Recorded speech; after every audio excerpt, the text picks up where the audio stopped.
We draw a line on a piece of paper, and that becomes maybe change of patterns on the ground. Maybe it becomes a bench, maybe it becomes a wall. And this affects how we act in a space, how we talk to each other, how we interact, how we work with each other, and what we do in this space. Hello, my name is Bahanur Nasya. I'm an architect, and we draw a lot of lines. And I am specialized on participative planning. That means I try to decide with the people what kind of line, what kind of wall, what kind of bench we are creating, and for what purpose. I have been doing participative processes for 15 years, and there are a lot of differences in different communities. And I was wondering, some communities, some parts of the community are much more difficult to engage, and they very often don't have an idea how space could be used differently, or that access to space gives them some kind of freedom or some kind of empowerment. So we have been working with a lot of bottom-up initiatives in the last 10 years, and nowadays I'm more concerned about the young people's access to space. And I joined 4 years ago the Observatory of Rural Needs, and what we put together in research is that certain people or groups of the society are more in danger of not having the right input to enhance the possibilities in their lives. And that was a little bit concerning. In the Rural Observatory, across action, we worked across Europe with different researchers from all countries in Europe.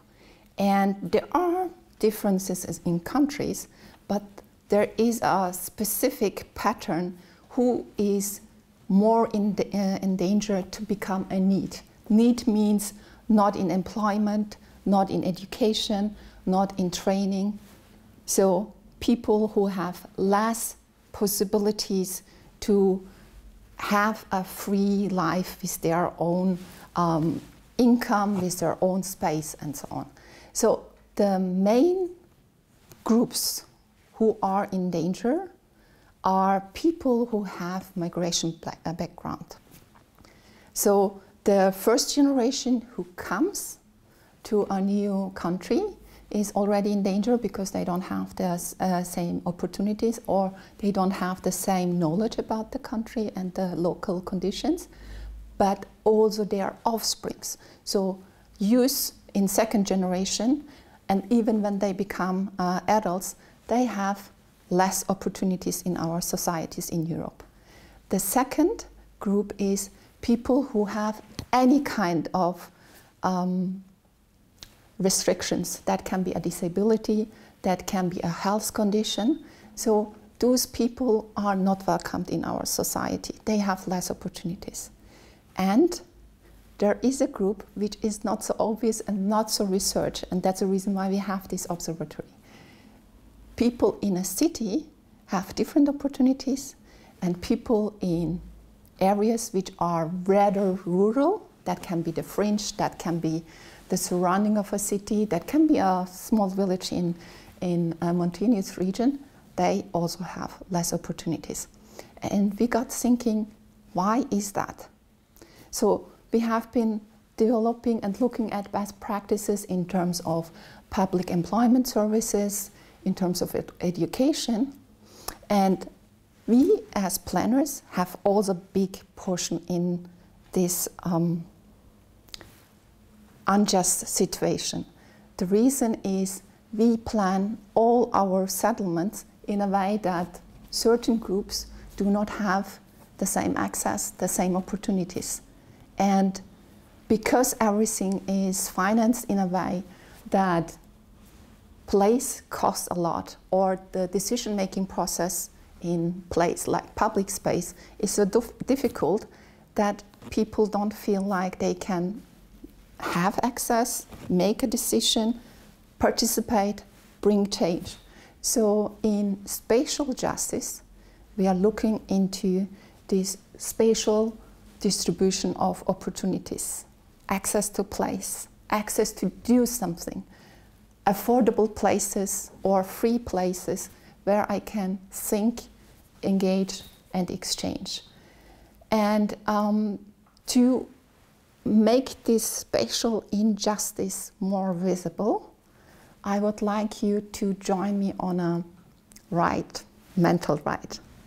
So if you go through a city, a town, in the center you would have a lot of things, inspirations, things to look at on the ground floor. So you look around yourself and you see maybe someone doing handcrafts, some artists, some little shops, some other businesses, some offices. And as a young person, you are aware there are a lot of things which I can do. But on urban fringe or on countryside, very often these ground floor areas have no stimulation, no inspiration, nothing to engage with, nothing to aspire to become when you are grown up, no place where you can do an internship or a training. So this is the basis of our concept, that we go through an area and look what is visible, what is accessible for young people. And in special justice training, we are trying to think about how could we make places affordable, like places for activation which are interim use or which are free of charge for social entrepreneurs and so on. But also, how can we make the public space in a way that people can come and connect? Because this is not the field of any teachers, any public employment services. This is the community we need. This is the community space we need, where we can say, we as a village grew up youngsters. We come together and stimulate young people to make choices how to pursue their career, or discuss their values, or give a footprint on how things should be looking like, or how places should be used. And this process of participation, advocacy, empowerment is very, very, very relevant for all participative work we do as experts, as architects, as urban planner, regional planner, but also policy developer. Because if we have people and young people on board who know what else would be possible instead of what we have now, if people are informed and perhaps want to try out to be an entrepreneur, want to be a social organization, if they have this aspiration, then it's much easier to find the right space, the right funding model, the right organization structure. If this doesn't happen, then our communities, our spaces, villages, towns will slowly die as they do right now. Because we have a lot of competition, international competition, digital competition, and these places which used to be, I don't know, maybe a place where you get milk products or meat products, they all are gone. Or in some countries, they are just about to be gone. So we have to have new ideas to occupy these places and invite young people to be a part, to come up with new innovation, new ideas, how to use the spaces, how to bring society together and develop ideas, solutions, and responses to all the challenges we are facing on a regular basis. So I said we draw a line as architects, and we want young people to be on board with us to decide for what this line stands.